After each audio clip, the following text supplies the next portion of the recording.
El doctor José Octavio Ruiz Esper es un destacado médico mexicano reconocida por su amplia trayectoria en la medicina militar y civil. Se graduó como médico cirujano en la Universidad del Ejército y Fuerza Aérea, donde también completó su especialidad en cirugía general en el Hospital Central Militar. Realizó la especialidad de inmunología y trasplantes en la Universidad de Minnesota. A su regreso a México, además de múltiples actividades asistenciales, fue jefe del Departamento de Educación e Investigación. A lo largo de su carrera, el Dr. Ruiz Esper ha ocupado posiciones de liderazgo en la medicina militar, alcanzando el rango de general de división. Ha sido pionero en diversas disciplinas médicas en el país, como ATLS, el Sistema Ordenado y Priorizado para la Atención del Paciente Grave, así como la implementación de programas de trasplantes en múltiples instituciones, contribuyendo significativamente en el desarrollo de esta especialidad. Jefe de los servicios médicos del Estado Mayor Presidencial, lo cual le permitió la cercanía con los presidentes Carlos Salinas de Gortari y Ernesto Zedillo Ponce de León, así como figuras emblemáticas el Papa Juan Pablo II, Fidel Castro, William F. Clinton, Gabriel García Márquez y la misión de cuidar en sus últimos días al escritor Premio Nobel de Literatura Octavio Paz. Testigo de dos hechos políticos históricos muy relevantes en nuestro país, los magnicidios del candidato Luis Donaldo Colosio y del licenciado José Francisco Ruiz Massieu. Además de su práctica médica, el Dr. Ruiz Esper ha compartido conocimientos a través de múltiples publicaciones, como trasplantes de órganos, los 20 problemas más frecuentes de cirugía, heridas por proyectil de arma de fuego, el ABC de la educación médica por simuladores, entre otros, pero también publicaciones donde el humor y la realidad se entrelazan para ofrecer una perspectiva única sobre la profesión del cirujano. Cirugía, sudor y lágrimas, Aprende medicina sonriendo y aforismos, proverbios y refranes del cirujano.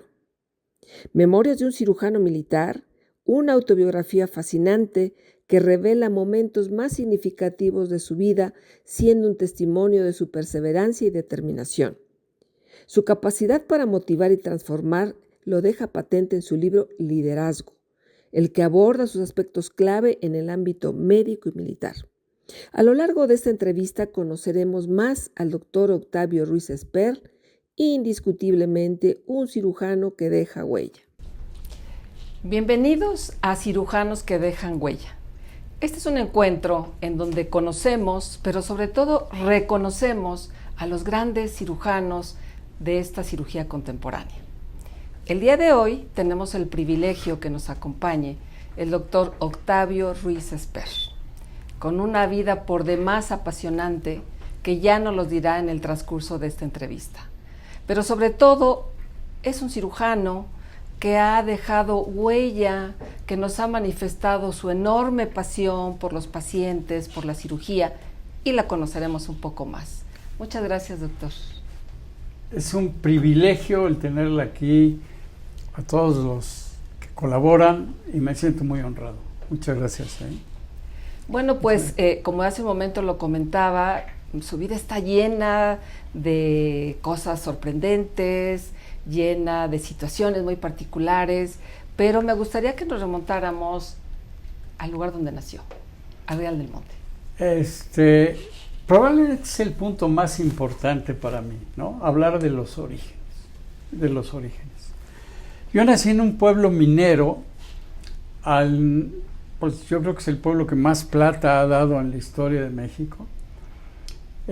Mis antepasados vinieron de Inglaterra, los papás de mi mamá, como a trabajar a las minas de Real del Monte, allá por el 1840, 45. Y pues ahí me tocó nacer, y entonces estoy muy orgulloso de mis orígenes, ¿sí?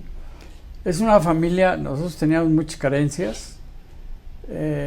Mi papá era un gran deportista de Chihuahua, pero por razones del trabajo y que se va acabando tuvo que entrar a trabajar a la mina. Él era minero de pico y pala, ayudante perforista, que yo creo que es uno de los trabajos más duros y arriesgados. Y yo en mis recuerdos digo, ¿qué estaría pensando mi padre ya con 3 hijos, abajo, 400 metros bajo tierra todos los días, con el riesgo y el peligro de ser minero.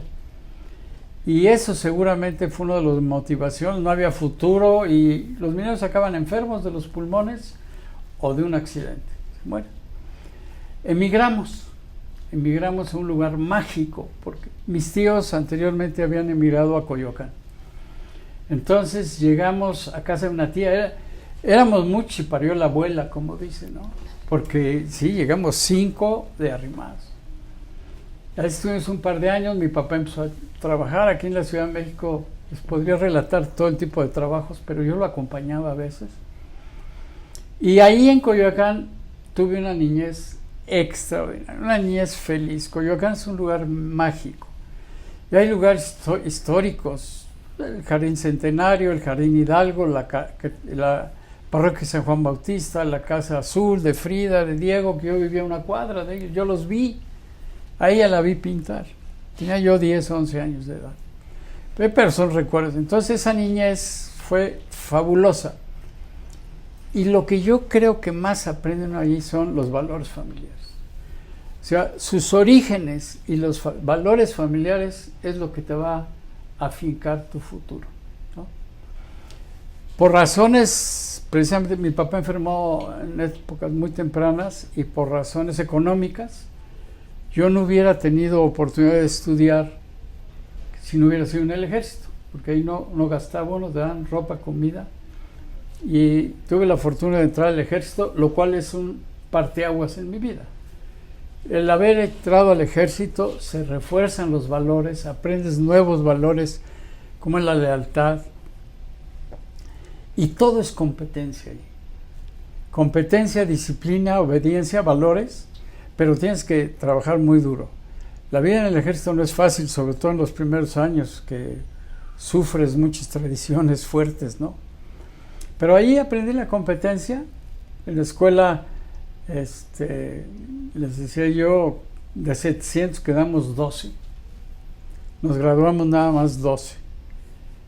Y de ahí, ese sistema, si lo superas, pasábamos en esa época automáticamente a hacer una residencia al Hospital Central Militar, que fue el primer hospital que tuvo residencias médicas en México. O sea, hay una tradición. Usted habla de que los orígenes siempre son muy importantes, su familia, y que esto se ha reforzado con el ejército. ¿Qué es el legado más importante que le dejó su papá, don Florentino, y qué es lo que le enseñó su mamá, doña Adelina? Eso casi me va a hacer llorar, ¿eh? Mi personaje favorito en mi vida es mi padre. Me inculcó el deporte. Hacíamos deporte y mis hermanas todo lo hacían. La competitividad y sobre todo la fe. Cuando él se enfermó, nunca lo vi desesperado. Y cuando uno recuerda cuáles fueron los ejemplos que te dan, para todo lo que viene después, es eso. La constancia, fe y creer en ti mismo, ¿no? ¿Sí? ¿Y su mamá? Bueno, mamá era la única que me nalgueaba. A mí mamá sí nos daba. Mi mamá creció en una familia de ingleses. Fue la hija menor de 13 hermanos y fue la última que se quedó a cuidar a los abuelos, a mi abuelo que estaba enfermo, y ella guisaba, planchaba, todo. O sea, ella vivió una vida de hija menor en un pueblo. Y mi mamá era linda. Nunca la vi hablar mal de nadie. Nunca la vi, a veces preocupada por la situación de la enfermedad de mi padre y la situación económica. Pero mis hijas se acuerdan de ella porque era alegre. Muy alegre, muy alegre. Y fumaba faros. No fumaba faros, es una abuelita. Fumaba Raleigh y luego cambió por ahí, pero sí, mi mamá siempre disfrutó del cigarro. Sí. En ese lugar tan bonito que usted nació, en Real del Monte, lleno de bosques, lleno de tradiciones, en una familia con esto que usted nos acaba de comentar, y enfrentarse a un entorno de la milicia en donde se requiere ser fuerte, ser disciplinado. ¿Qué tuvo que desarrollar durante esa época para sobresalir y seguir adelante? Primero, que no había de otra. Muchos se salían por no abandonar los estudios o los reprobaban todo. No, nunca fue un problema para mí. Yo creo que el poder de adaptación es la clave. Como dijo Darwin, no vive el más fuerte ni el más inteligente, sino vive el que se adapta. Y a los 17, 18 años uno aguanta todo, aguanta uno golpes, aguanta uno desveladas, aguanta uno todo pues a esa edad te comes el mundo a puños, ¿no? Y no tienes dinero, pero eres feliz. Así es. Entonces, esa fue la pauta, ¿no? Nunca tuve problemas realmente de adaptación. Y yo creo que de ahí en adelante aprendí muchísimo. Hasta donde llegué ahorita me he tenido que...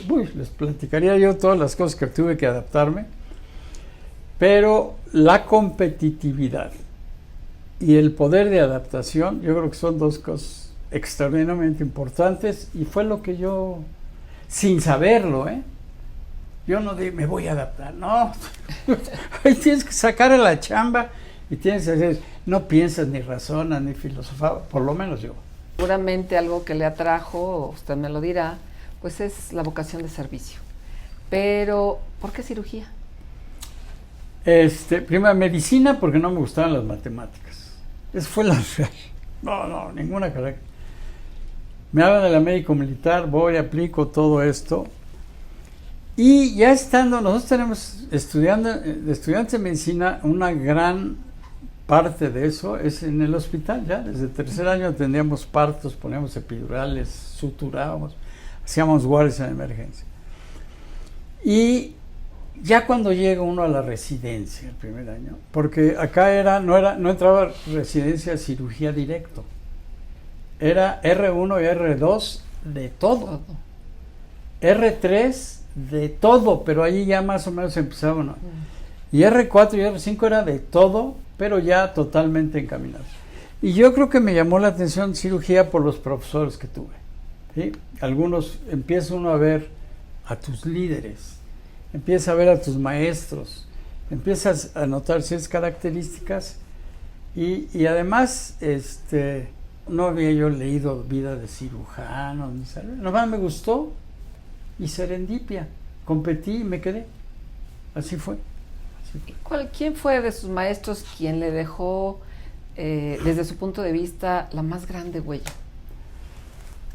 Como maestro de la escuela fue un doctor, Octavio Sierra Rojas, un ortopedista, pero su actitud, su calidad humana, la manera de dirigirse a los estudiantes fue extraordinaria. Los demás eran unos salvajes, perdón que lo diga.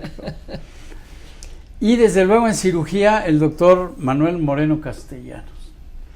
Él no fue un cirujano muy conocido en México porque se dedicaba a jugar golf, no tenía problema económico y era general, tenía su sala ahí en el militar, y yo aprendí muchísimo de él, cirugía. Y él se había entrenado en Minnesota. Entonces, uno de los orígenes que me motivó a irme a Minnesota era lo que él nos hablaba de Minnesota, y que él conoció a grandes cirujanos de allá, Wagenstein, Barco, Lilihai.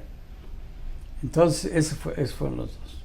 Llega usted a Minnesota, porque se va a preparar allá en Minnesota. ¿Qué fue lo que aprendió allá? ¿Cuáles fueron los grandes maestros? ¿Qué le cambió la vida estando en Minnesota? Lo que me cambió la vida antes de llegar a Minnesota fue el 2 de octubre del 68. De ahí lo relato. Yo era jefe de residentes la noche del 2 de octubre. El jefe de residentes es el encargado de todo. Sabe dónde están las llaves, sabe dónde está el instrumental, sabe quién se roba los garbanzos de la sopa. Tiene que saber todo el jefe de residentes. Así actuó yo. Por razones de la situación política en el país, lo que pasa en el 2 de octubre, yo atiendo ahí a los heridos, y ese día muere mi papá. Entonces, cuando yo avisé que mi papá había fallecido, y esto ya son chismes, pero son bonitos. Claro. Es lo que lo forma uno. El presidente Díaz Ordaz fue a pasar visita a los heridos militares al día siguiente de la mañana, ¿no? 3 de octubre. En ese momento pues estaban los directivos y yo como jefe de residentes, y ahí pido permiso de irme a la funeraria.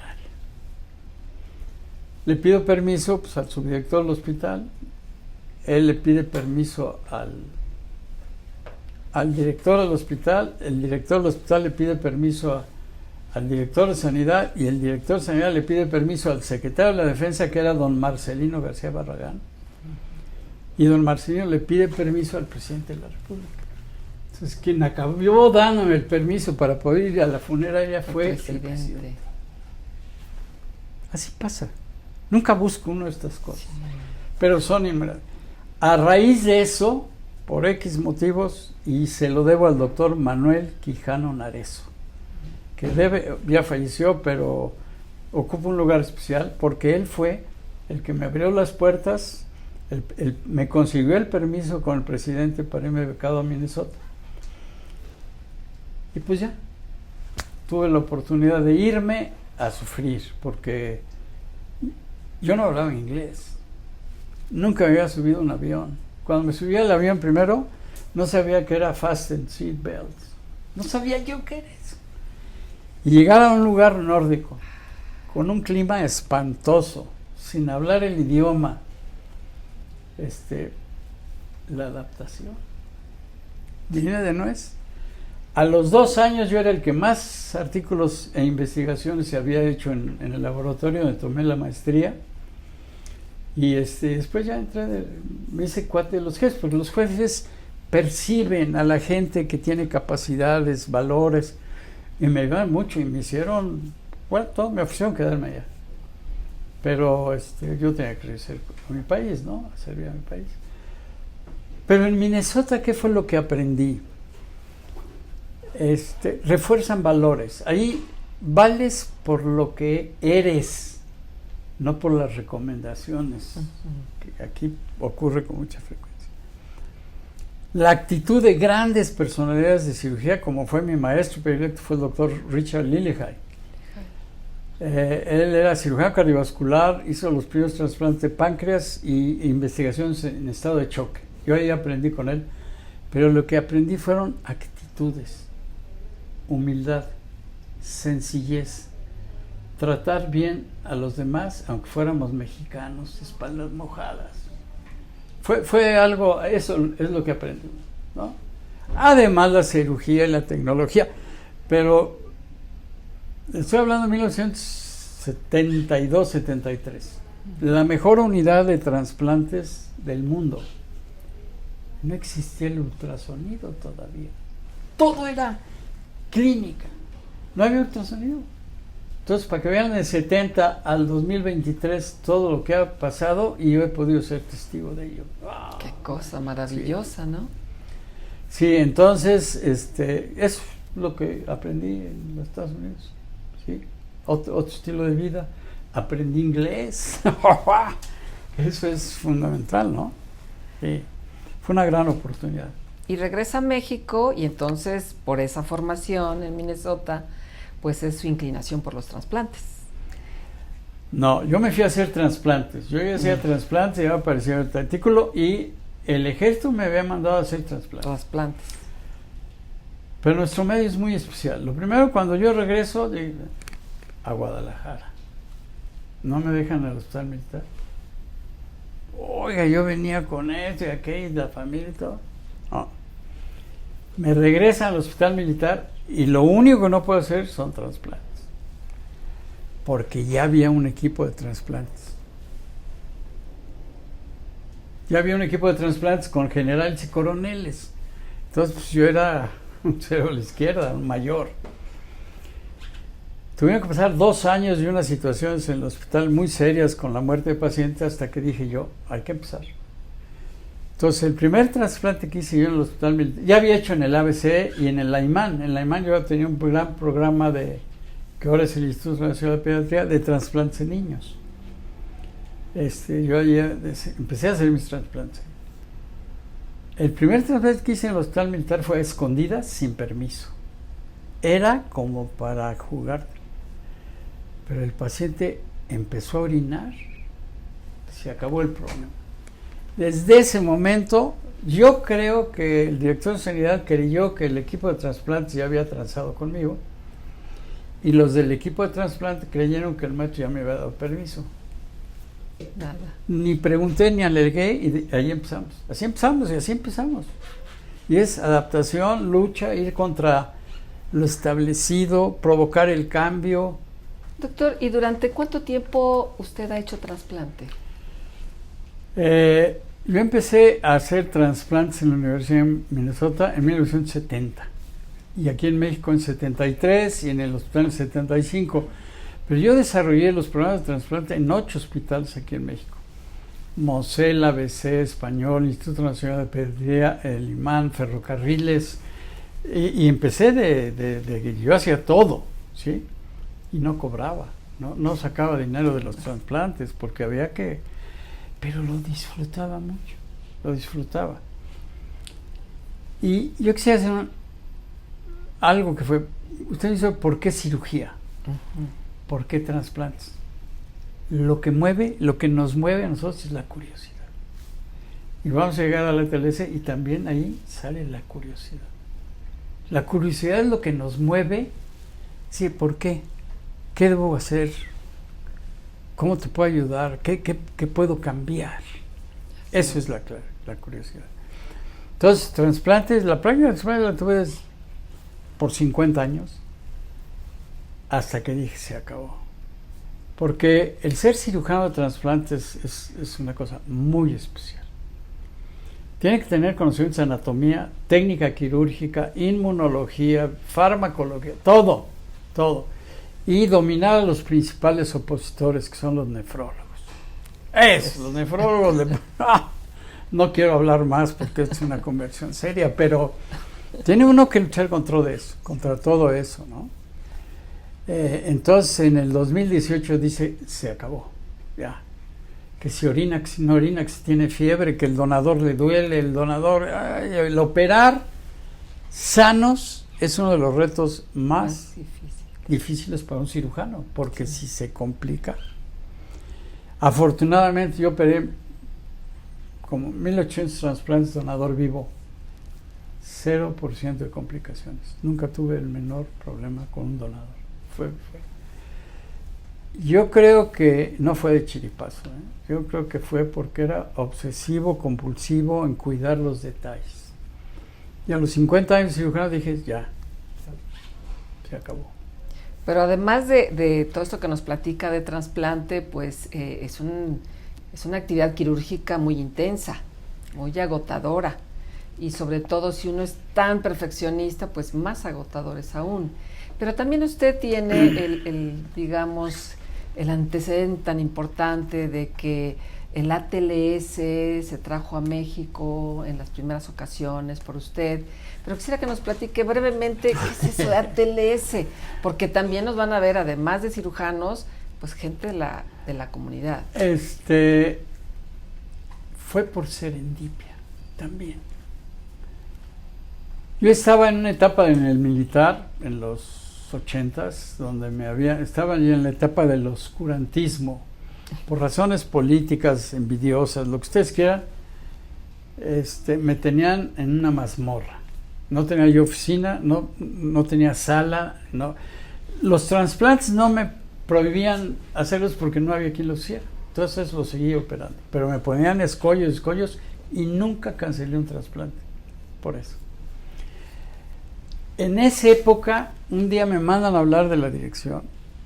Me enseñan un libro gigante en inglés que dice Instructor Manual, Advanced Trauma Life Support, curso avanzado de apoyo vital en trauma, titulado el ATLS. Y empiezo ahí a ver que vía aérea y que la ventilación.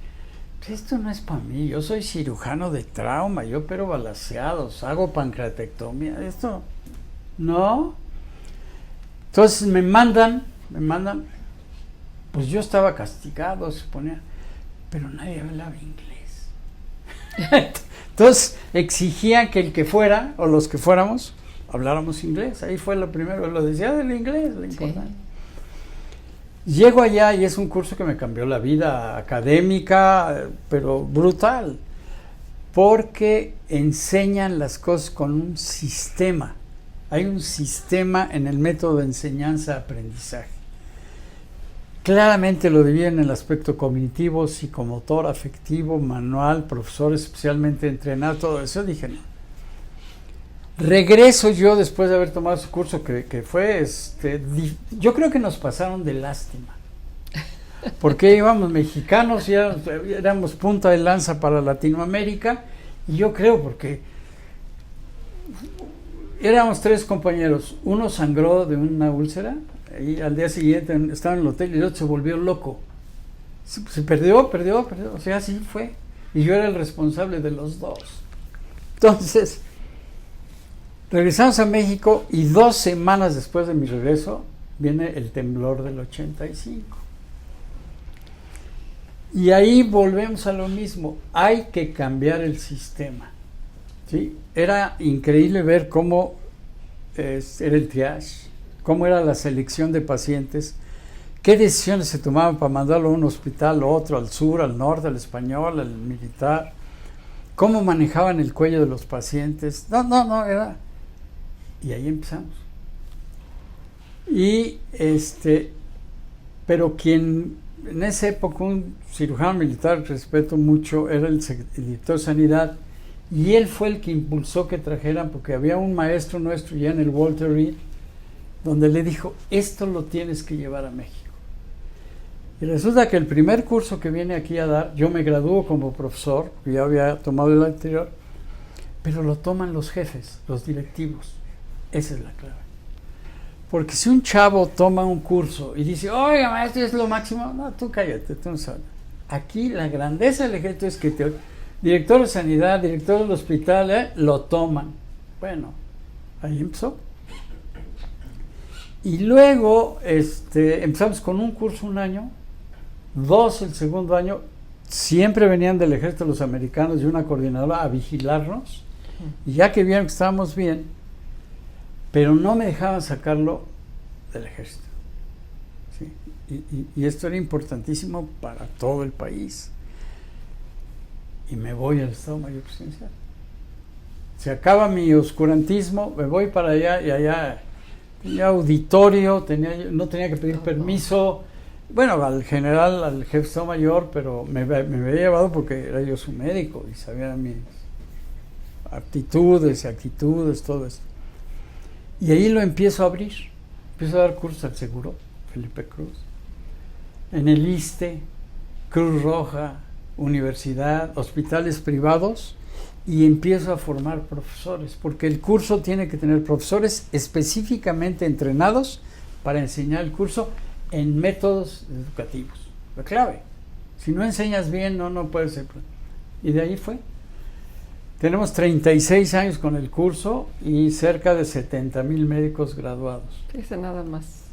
Lo que ha salvado de vidas. Muchísimas. ATLS es simple. Sí. Indiscutiblemente el estar capacitado en ATLS, como usted bien dice, salva vidas, indiscutiblemente. Pero esto se logró gracias a que pasó al Estado Mayor Presidencial. Pero me gustaría que nos dijera qué es el Estado Mayor Presidencial. Bueno, es lo que yo considero. Sí, yo creo que pasó porque yo estaba allá. Es como si tú eres coach de un equipo de fútbol, pero el fútbol no tiene liga ni sales a jugar con otros. Y aquí pude salir a otra cancha, pude sacar. El Estado Mayor Presidencial, que ya desapareció, y ustedes bien saben las razones, era un grupo de muchos años que está constituido por militares bien preparados, de élite, se supone, para salvaguardar la seguridad del presidente y su familia. Pero eso es complicadísimo, o por lo menos lo hacían. Ahora que lo desaparecieron, se ha demostrado que pues no era, pero uno ve las cosas. No han ocurrido cosas graves de milagro. Sí. De milagro. Porque a mí me tocó lo de Colosio, me lo tocó lo de Ruiz Massieu, me tocó accidentes donde moría gente del Estado Mayor. Entonces es un grupo. Ahora, como médico, hay un hospital pequeño, pero para atender a la gente que trabaja en el Estado Mayor Presidencial. Si tú eres un teniente recién casado, tu esposa está embarazada y tú tienes que salir a giras con el presidente, ¿quién va a cuidar a tu esposa? ¿Quién va a cuidar a tus hijos, a tu mamá, a tu papá? Esa era la razón de ser de nosotros. Quitarles preocupaciones a los miembros del Estado Mayor de que sus familias iban a estar perfectamente bien atendidas, mejor que si fueran privados, y eso lo aprendí ahí. Y fue maravilloso. Fue maravilloso porque sí se logró ese objetivo. Daba una tranquilidad a los militares que andan pues duro en las campañas, en las giras, todo, de que sus familias iban a estar bien cuidadas.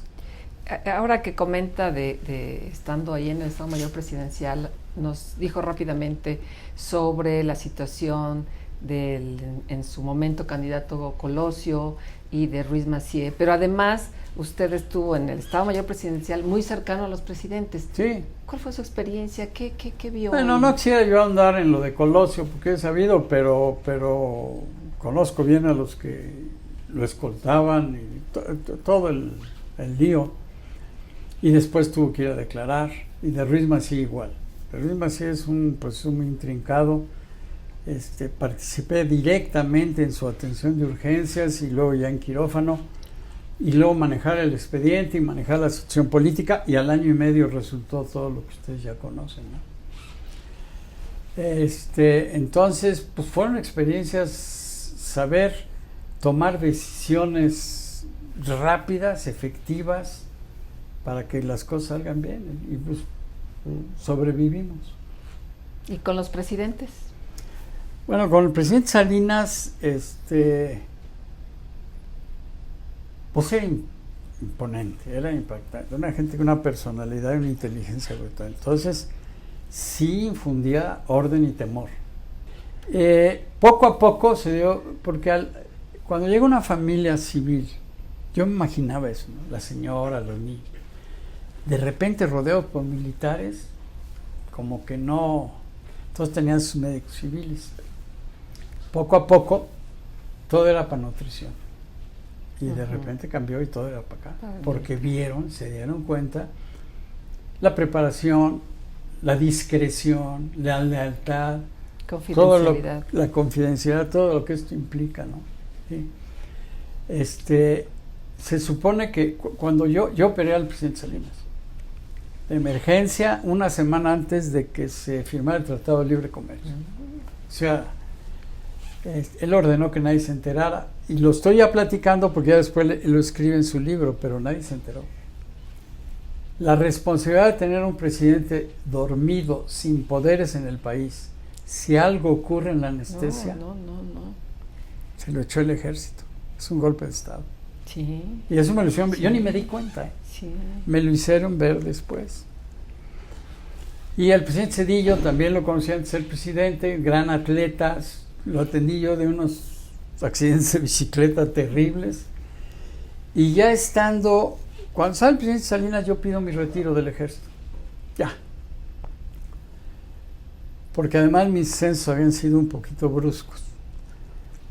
Y el presidente Zedillo me conocía y le ordena al presidente, al jefe de Estado Mayor, que me pida que me quede. Entonces me quedo 6 años más como asesor.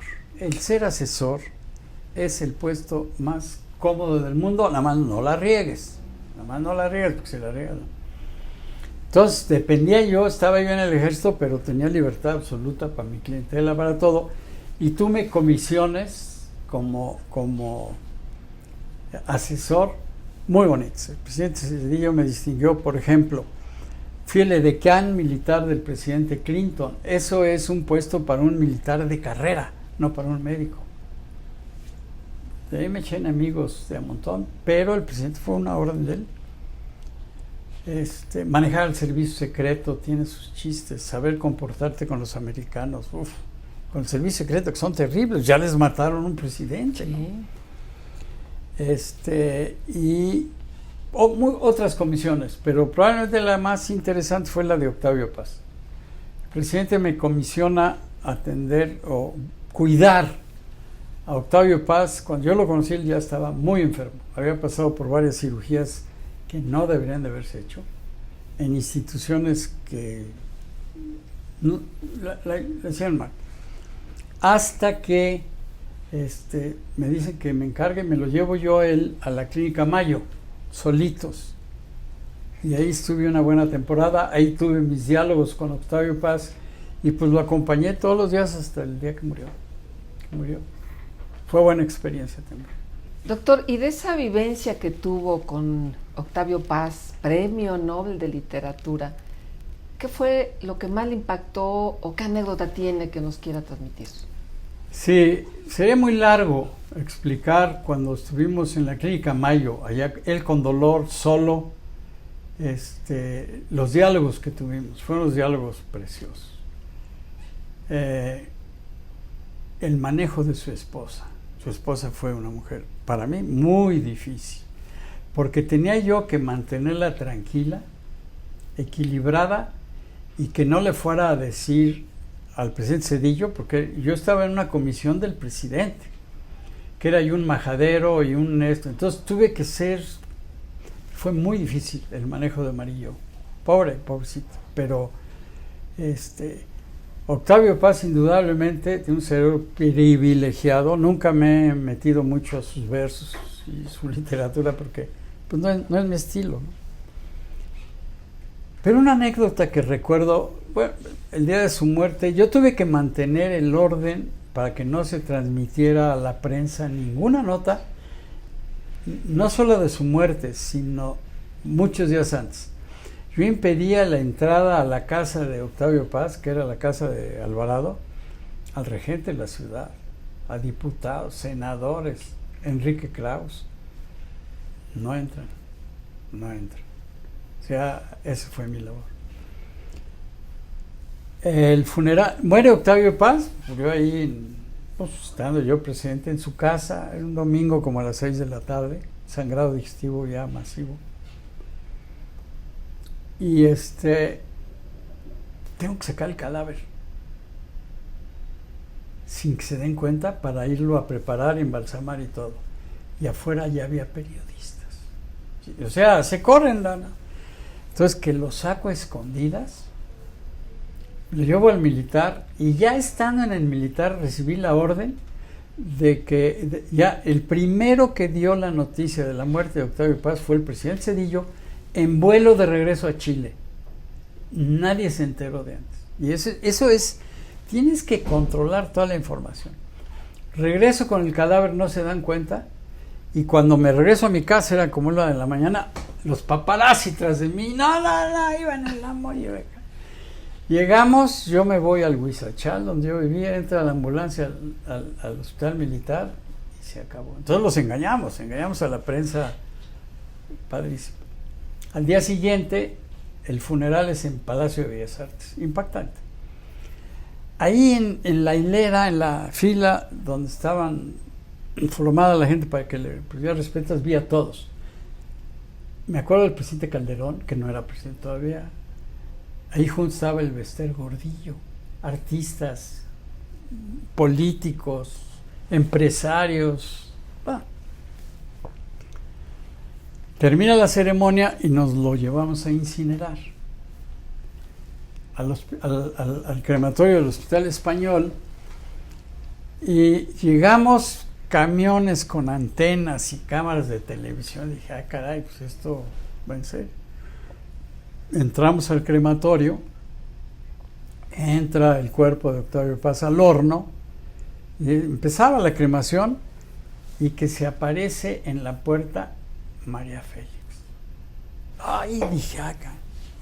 Sí, iba con un vestido y joyas y todo. Dije, no estuvo en Bellas Artes. Y entonces en mi análisis, pero además rápido, paranoico, rápido, digo, ¿por qué está aquí?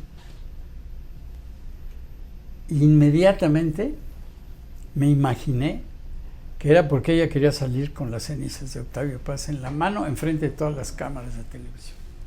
Dije, es la única razón.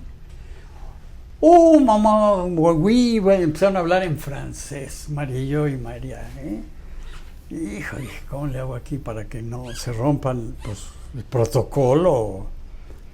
Entonces le hablo a un teniente que estaba ahí y le digo, mira, ahorita que salgan las cenizas, tú las vas a traer acá. Si ves que, le van a traer acá, si ves que María Félix se para, la bloqueas. No la dejes moverse. Se paró así y dicho y hecho, sale el otro con las cenizas y María Félix se avienta sobre las cenizas luego. Y este cuate, pues un teniente grandote, nomás le puso el cuerpo así, se acabó, las cenizas se dieron a su esposa. A su esposa, y su esposa salió solita con las cenizas de Octavio Paz. La otra. Ya me imagino. Imagínense. Pero fuera de mis travesuras. No, pero además de la agilidad mental, de la sí, tienes que ver por qué. El por qué. ¿Por qué viene ahorita? No fue a Bellas Artes. Y además me caía gorda porque hablaba mal de Agustín Lara y de Jorge Negrete. Siempre habló. Me caía gorda. Pues sí, ni modo. Entonces tenía yo que desquitarme de eso. Pero una personalidad que impactaba, ¿o no? Ah, no, pues bueno, más vean las películas que hacía. Pues sí. La belleza que era. Pero además de esta anécdota que nos platica y de su vivencia con Octavio Paz, pues también usted ha tenido contacto con otras grandes personalidades, García Márquez, Fidel Castro, el Papa Juan Pablo II. Platíquenos un poco de eso. No les puedo platicar de todos. Al Papa fue también me tocó estar de director del cuerpo médico del CHEM cuando viene el Papa en su segunda visita a México, en 1990 creo fue, 90. Con Felipe Cruz, que era quien nos apoyaba en todas las áreas del país, a donde había giras y tipo de sangre, neurocirujanos, ortopedistas, me coordiné fabuloso. Eran unas juntas de coordinación de 10, 15 minutos y se acabó. Entonces, con Juan Pablo yo viajaba en el helicóptero, que él viajaba en todos los trayectos, en el helicóptero, en el avión, y yo no me podía retirar hasta que no lo dejaba en la recámara de la Nunciatura. Ya que estaba encerrado, entonces me tenía que sacar a todos los obispos que iban y traérmelos al Hotel Intercontinental. Y en la mañana agarrar a todos los obispos otra vez y ir. Entonces fueron 7 días y hubo detalles que vi. Quizá el más importante que me impactó desde la primera vez que lo vi rezar. Cuando lo vi rezar en San Juan de los Lagos, dije, este cuate sí reza de a de veras. O sea, lo vi, yo nunca he rezado así. Entonces fuimos a Durango y había 2 eventos en Durango, uno en la prisión, en el Cerezo de Durango, y otra en el auditorio principal con empresarios, con fifís, riquillos, todo. Llegamos al reclusorio y en medio del jardín, del patio central, habían puesto un gallinero, alambrados, y adentro estaban todos los presos, no serían todos, pero había fácil 300, 350. ¿Sí? Y había un estrado para donde el Papa después se sienta. Y llegando dijo, ábrame la puerta. Oiga, ¿cómo? Ábrame. Iba el general Domiro García Reyes, el que tiene la triste historia de Colosio, era el encargado de seguridad. Yo a él le aprendí mucho de seguridad. Le abren la puerta y el Papa empieza a saludar a uno por uno de los presos, sin ir deprisa, nada. Yo dije, pues, aquí no vamos a salir en toda la tarde, porque vamos pendientes de la agenda y a las 19:22, ¡pum!, sale para acá y sale para acá. No, dije, no vamos a salir. Digo, termina y veo el reloj y había dado tiempo. No estábamos atrasados. ¿Cómo pasó eso?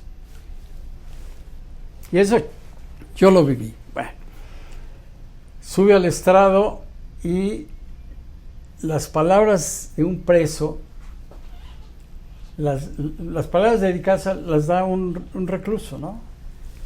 Y ese recluso me enteró que había matado a su esposa. ¿Quién sabe por qué?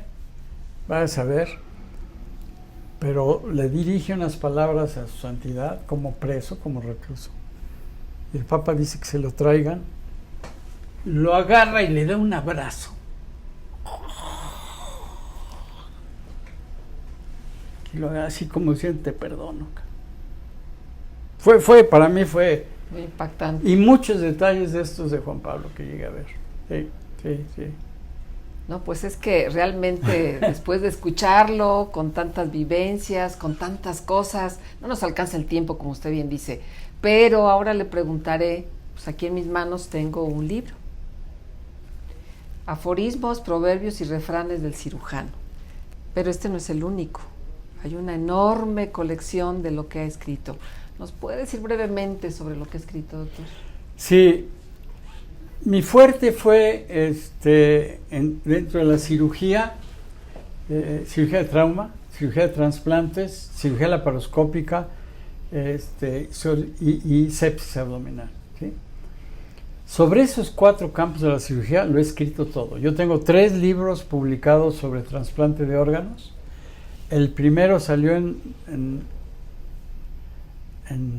90. Ese fue escrito en máquina de escribir con papel calca. ¿En serio? Y ganó un premio de editorial Juan Pablo con el señor Páez. No tanto, sino era el señor el que le dedicamos Pedro Larios. Él era el editor médico. Tengo libros escritos sobre 3 sobre trasplantes, sobre problemas en cirugía, sobre heridas por proyectil de arma de fuego. No hay ningún otro en México que haya escrito heridas por proyectil de arma de fuego.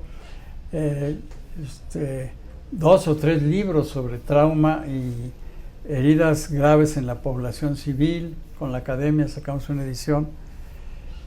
Y ahora en la pandemia, saqué un libro de liderazgo en el 17, sale del curso. También no hay escrito en México de liderazgo. Y luego en la pandemia, el encierro, pues no tenía que ser. Entonces fue cuando escribí el libro de memorias y el de simuladores. Son los 2 últimos y ahorita estoy en preparación otro. Y salió un poquito antes, porque es un libro, déjeme ver aquí cuándo salió. Creo que en el 2017.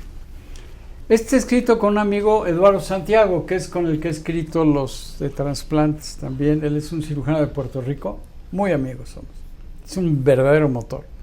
Yo ejecuto, pero él da las órdenes. Vámonos. Entonces, y son ideas muy sencillas, como los libros de cirugía, sudor y lágrimas. 100% educativos y sencillos, que la gente le entienda, y si se puede reír, mejor. La clave. Ahorita que habla usted de reír, tiene unos libros sobre algunos relatos en caricaturas de la vida del cirujano y que muchas veces nos genera risa. En esta vida, ¿de qué hay que reírse, doctor? Bueno, unos libros no generan risa porque es una retroalimentación negativa, eran insultos, insultos, pero llegan, al que fue cirujano recién cirugía le llega. Pero tengo otro libro que se llama Aprenda Medicina Sonriendo, que son gráficas del órgano enfermo que expresa sus emociones, y ahí la gente se ríe, ahí la gente se ríe. La pregunta fue de qué hay que reírse en esta vida. Más que reírse, disfrutar y divertirse. Si tú te diviertes, ya si te ríes o no te ríes, pero te divertiste. Yo creo que una de las cosas más que sí yo he hecho desde niño, así es, ha sido todo contento. Y me lo han dicho mis compañeros, oye, tú siempre estás contento, le sacas gusto a todos. Pues sí, así soy, pero eso viene desde la niñez. Así es de niño. El que va a ser exactamente igual cuando eras niño, con más destrezas, más conocimientos, más habilidades, más experiencia. Entonces hay que divertirse. Hay situaciones familiares, pues, no se puede divertir, no puedo dejar sufrir enfermedades de la esposa, de los hijos, en uno mismo, ¿no? Pero dentro de todo hay que ver el lado bueno hay que, cuando uno esté en las malas, es cuando salen las mejores ideas. Sí. Las temporadas que yo tenía problemas por X motivo no eran conyugales, ni mucho menos. No, era de mi trabajo. De ahí salió más y más, y crecía. Entonces, no te apechugues con los problemas, enfréntalos y diviértete. Diviértete y apapáchate tú, porque eres el único. Entonces, es ser feliz. Yo me quiero mucho. Pues en toda esa trayectoria y su vida militar, su vida como cirujano, creo que hay 2 puntos que hay que recapitular de manera muy importante: educación y liderazgo. ¿Qué opinión le merece esto? Bueno, lo de educación es fundamental. Digo, la única manera de que México salga adelante de todos los niveles es educándolo. Y la educación se define como la facilitación o el entrenamiento para desarrollar conocimientos, habilidades y actitudes en cualquier aspecto de la vida.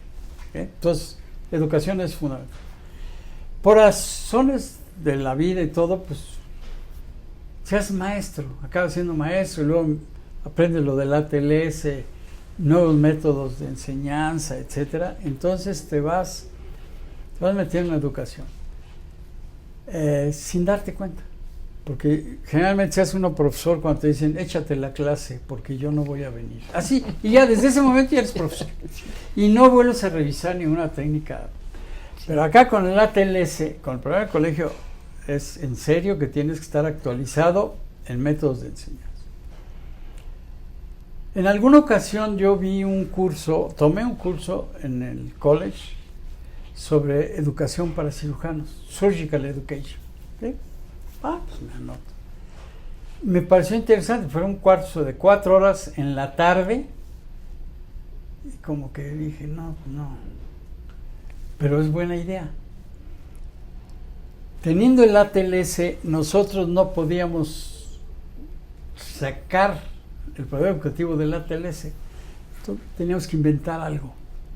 Con Lulú Argomedo, que es la otra educadora internacional del ATLS, una doctora fabulosa, vive en Zamora.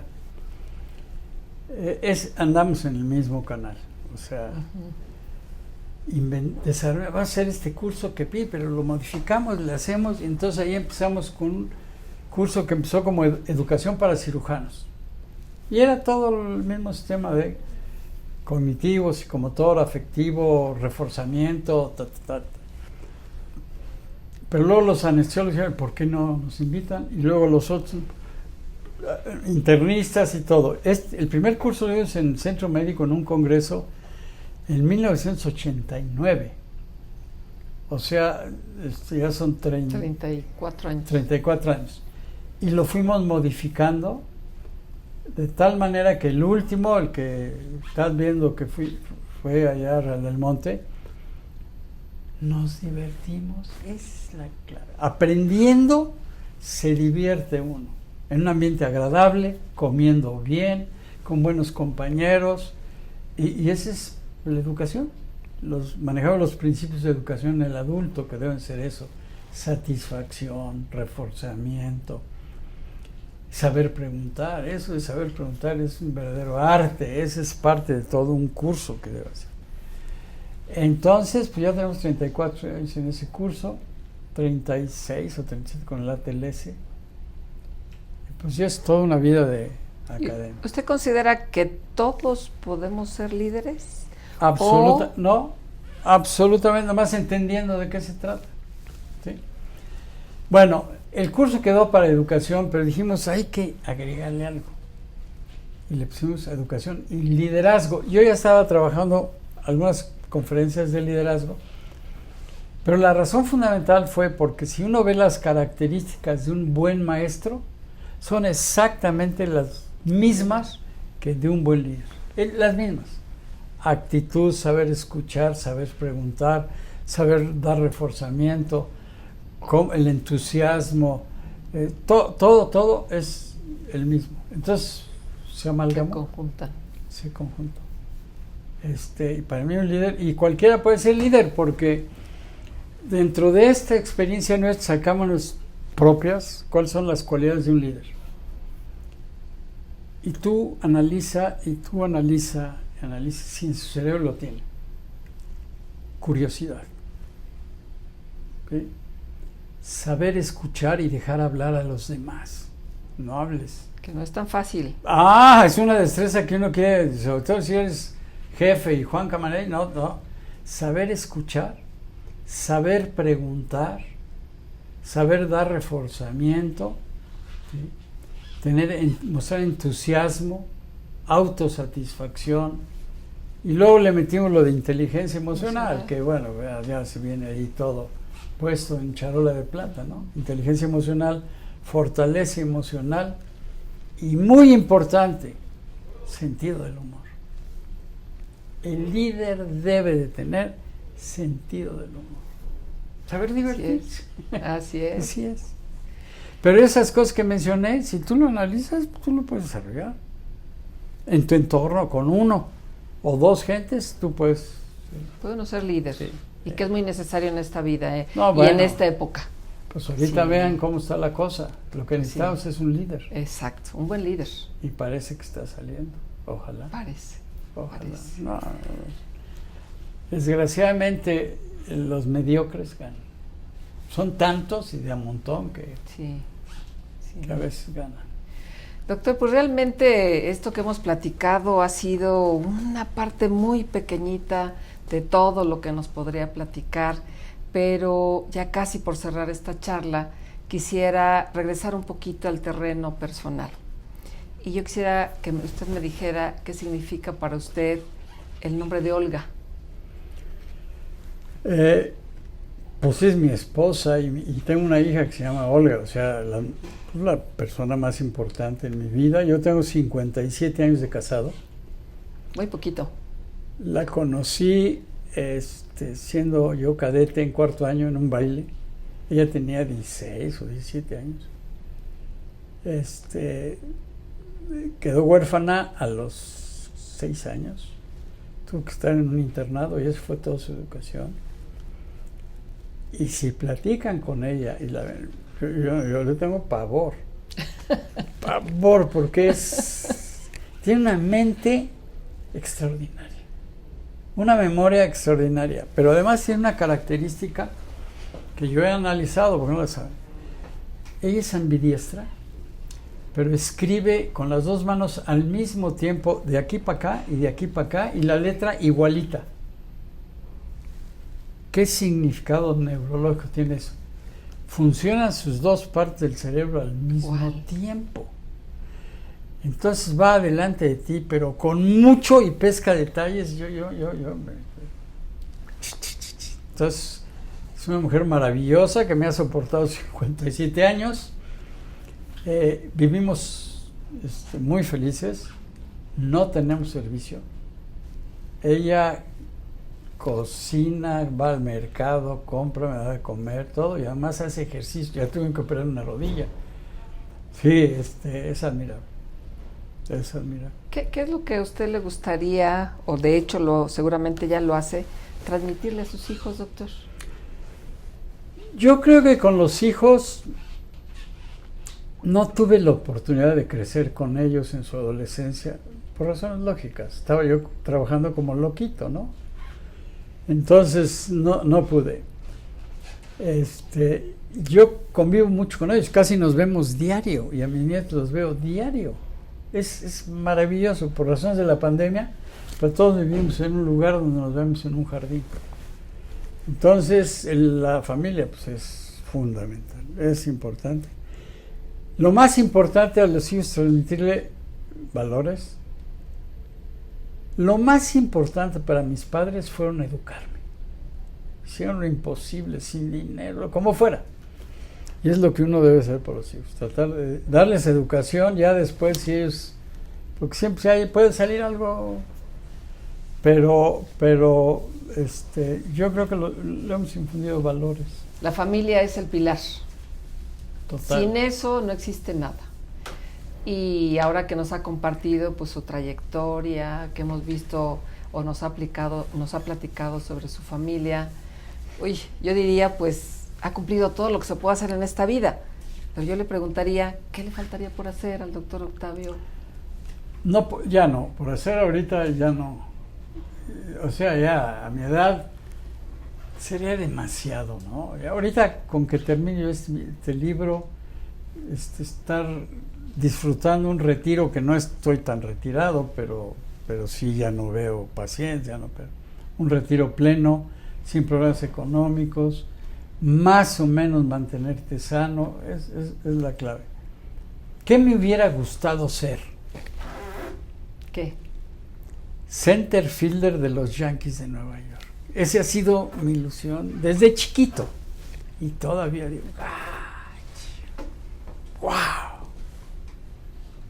Porque esa es otra esfera que ya no platicamos, pero usted es fanático del béisbol y que seguramente de ahí ha tomado muchas ideas de estrategia, que ha tomado muchas situaciones de aprendizaje. Entonces, me parece que el béisbol es una grande pasión que ha tenido a lo largo de su vida. Me lo infundió mi papá. Tengo una foto yo aquí en mi celular de 3 años de edad, 2 mi hermano y 1 mi hermanita y mi papá con nosotros. Y yo tengo una pelota de béisbol en la mano. Les voy a leer esto, lo que es.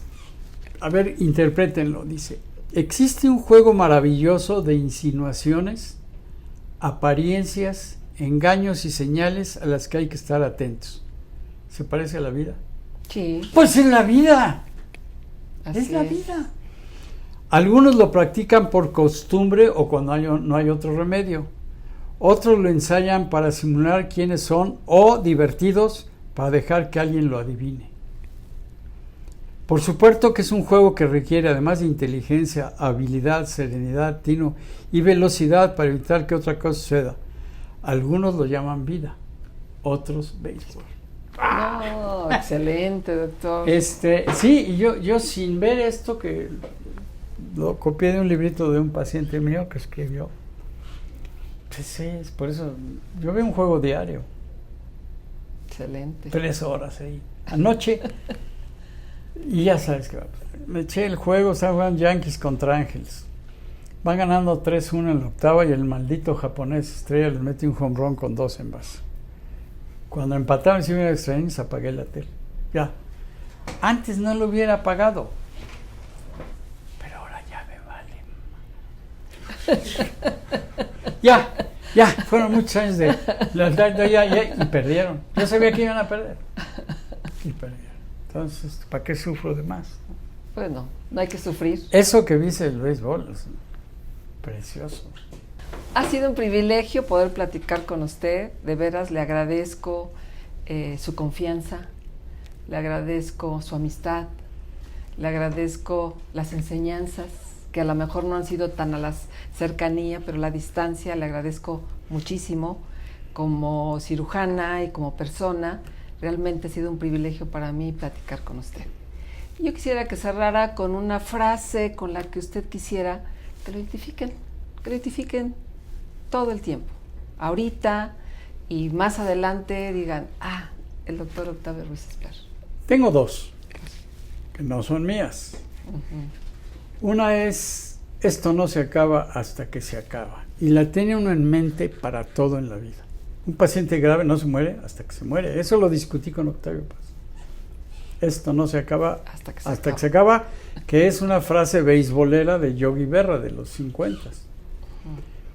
Y la otra que me encanta es una de Joaquín Sabines, que dice: hay que ser feliz aunque sea solo por molestar.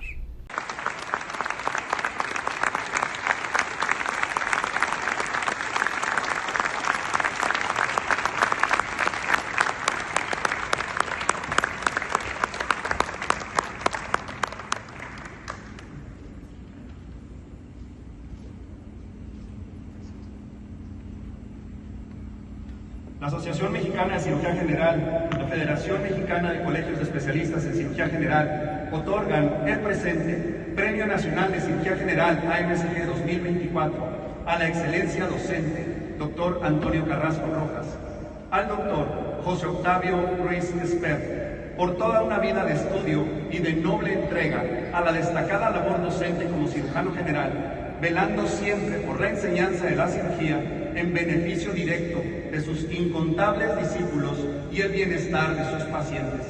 Su trayectoria académica, docente, calidad humana y profesionalismo constituyen un ejemplo para los cirujanos del país.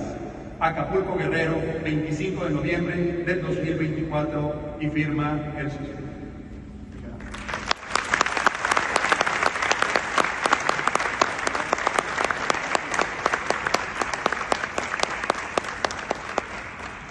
Me voy a permitir imponerle la condecoración. Ojalá y después tengan oportunidad de verla de cerquita, porque esta es la primera vez que se otorgan estas dos. Al reverso tiene excelencia docente, doctor Antonio Carrasco Rojas, y dedicada y dirigida con el nombre del premiado, en este caso, mi general de división, José Octavio Ruiz Esper.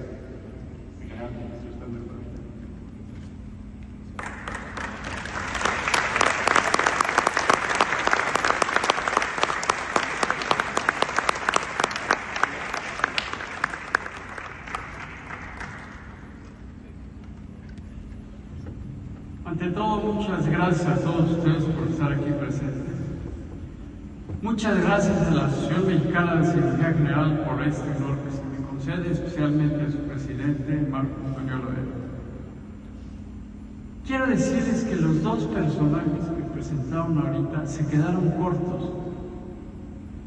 A Toño Carrasco, ¿qué puedo decirles? Lo conocí. Trabajamos en diferentes instituciones, pero un verdadero caballero. Y todo lo que dijeron es cierto y más. Y del doctor Manuel Quijano, digo, la vida y la suerte me pone en este homenaje. Yo conocí al doctor Quijano por circunstancias, fue por el problema del 2 de octubre del 68, yo era jefe de residencia militar. Lo conocí en una acción quirúrgica que tuvo que ir a hacer al hospital militar. Y cuando terminamos, yo le ayudé a la cirugía. Y cuando terminamos, 2 días, 3 días después, me dice, oiga, ¿y usted qué va a hacer? No, pues yo termino aquí con el ejército, me voy a ir a Tijuana o a las Islas Marías, porque allá pagan más. Y cuenta el tiempo doble. ¿Me suena familiar alguno de ustedes? Me dice, usted debe irse a hacer trasplante de órganos. Esto fue en el 68. En el 66, Barnard había hecho el primer trasplante de corazón. Y cuando uno de residente en cirugía ve eso, es como ver un juego de serie mundial, batear un home run con casa llena. Y bueno, increíble.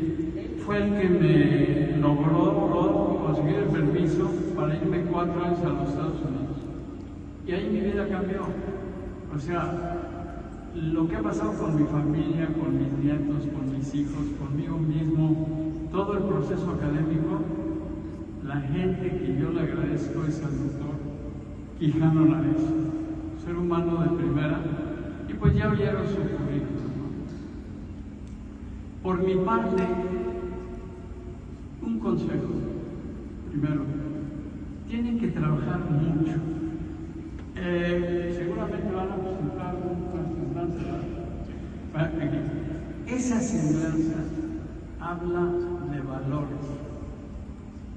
Los valores es lo más importante que un cirujano debe seguir. No solo cirujano, pero si un cirujano actúa con valores, los valores que aprendió en la casa, los valores que aprendió en la escuela, lo que le enseñaron sus maestros, y luego cuando es directivo y sigue con valores, les va a ir bien.